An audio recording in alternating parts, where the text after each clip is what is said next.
ஓம் சாந்தி.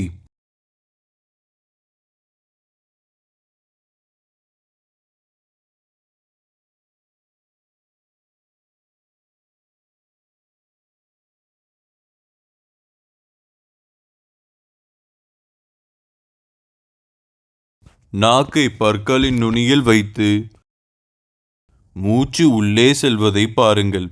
வெளியே வருகிறது. எண்ணுங்கள். எவ்வளவு அமைதியற்ற மனமாக இருந்தாலும் அது சாந்தமாக தொடங்கும். தியானம், பஜனை, ஜபத்தில் வளர்ச்சி வரும். ஆத்ம கும்பத்தில், ஆத்ம தீர்த்தகத்தில் செல்லும்போது சாதகன் வெற்றி பெறுகிறான்.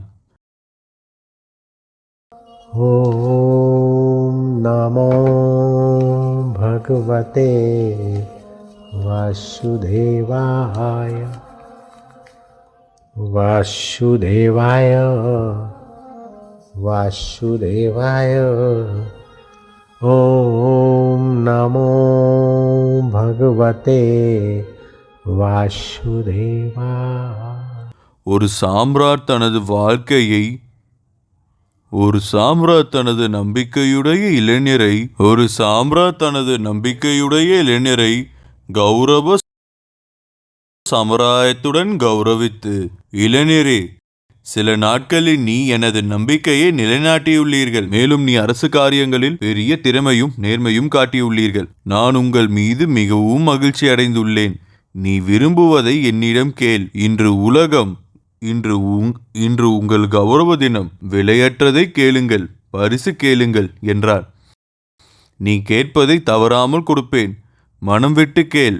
அந்த இளைஞர் தலையை அசைத்து, ராஜனே, நான் உங்களிடம் கேட்கும் விஷயம் உங்களிடம் இல்லை என்றார். மரியாதை. முழு சபையில் அமைதி நிலவியது. எனது சமையல், எனது ராஜ்யத்தில் என்ன குறைவு என்று சாம்ராட் கேட்டார். நான் உங்களுக்கு பாதி ராஜ்யம் கொடுக்க முடியும். உங்களுக்கு திருமணம் செய்து வைக்க முடியும். உங்கள் சேவையில் அழகிகளை வைக்கலாம். உங்களுக்கு ரதம் கொடுக்க முடியும். வைரங்கள் மற்றும் ரத்தினங்கள் கொடுக்க முடியும். பாதி ராஜ்யம் கொடுக்க முடியும். நான் உங்கள் மீது மிகவும் மகிழ்ச்சி அடைந்துள்ளேன். நான் எல்லாம் கொடுக்க முடியும். கேளுங்கள். தாமதம் செய்யாதீர்கள். சங்கோஷப்படாதீர்கள். இளைஞர் பதிலளித்தார். ராஜனே, நான் விரும்புவது உங்களிடம் இல்லை. எனக்கு நீங்கள் ராஜ்யம் தர முடியும். எனக்கு விகாரமான வாழ்க்கையை கொடுக்க முடியும். நடனமாடும் பெண்களை கொடுத்து மனோரஞ்சகமான வாழ்க்கையை கொடுக்கலாம். மாளிகை கொடுத்து உடலுக்கு சோர்வை கொடுக்கலாம். ஆனால் வாழ்க்கையின் நோக்கம் ராஜவிலாசம் அல்ல. வாழ்க்கையின் நோக்கம் மனிதன் அமைதியும் பரமாத்மாவின் ஞானமும். இது உங்களிடம் இல்லை என்றால் நீங்கள் எனக்கு என்ன கொடுப்பீர்கள்? நீங்கள் எனது நலனை விரும்புபவர், நன்றி. ஆனால் உண்மையான நண்பர்கள் சத்குருக்கள் ஆவர். அப்படி யாராவது சத்குரு உங்கள் நினைவில் இருந்தால் சொல்லுங்கள்.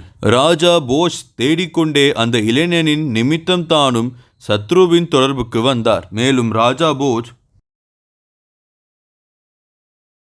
பெரிய தர்மசாரியமாக, ஞானியாக, பக்தராக மாறினார். ஜோக்குகள் மற்றும் மனோரஞ்சன்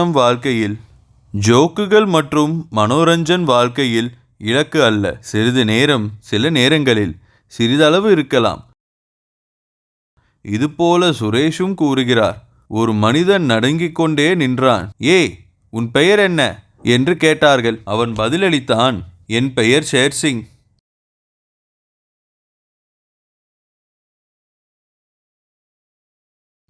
உன் அப்பாவின் பெயர் என்ன என்று கேட்டார்கள். அவன் பதிலளித்தான், சம்ஷேர் சிங். எங்கே வசிக்கிறாய் என்று கேட்டார்கள். அவன் பதிலளித்தான், சிங்கங்கள் இருக்கும் தெருவில். அப்படியானால் இங்கே ஏன் நடுங்கிக் கொண்டு நிற்கிறாய் என்று கேட்டார்கள். அவன் பதிலளித்தான், முன்னால் ஒரு நாய் நிற்கிறது, அதனால் பயம் வருகிறது. மனோரஞ்சனம் போய்விட்டது. ஆனால் அது கற்பனை போன்றது. ஷேர்சிங் ஷாம்ஷேர் சிங் சிங்கங்கள் இருக்கும் தெருவில் வசிக்கிறான். இந்த ஜோக்குகள் பொய்யானவை. ஏனென்றால் நாம் போலி உலகில் வாழ்கிறோம். அதனால் பொய் வார்த்தைகள் நம் மனதை விரைவில் மகிழ்விக்கின்றன. ஆனால் பொய்யில் எவ்வளவு காலம் வாழ்கிறார்கள்? சத்சங்கத்தின் மூலம் சத்தியத்தை தான் தர வேண்டும்.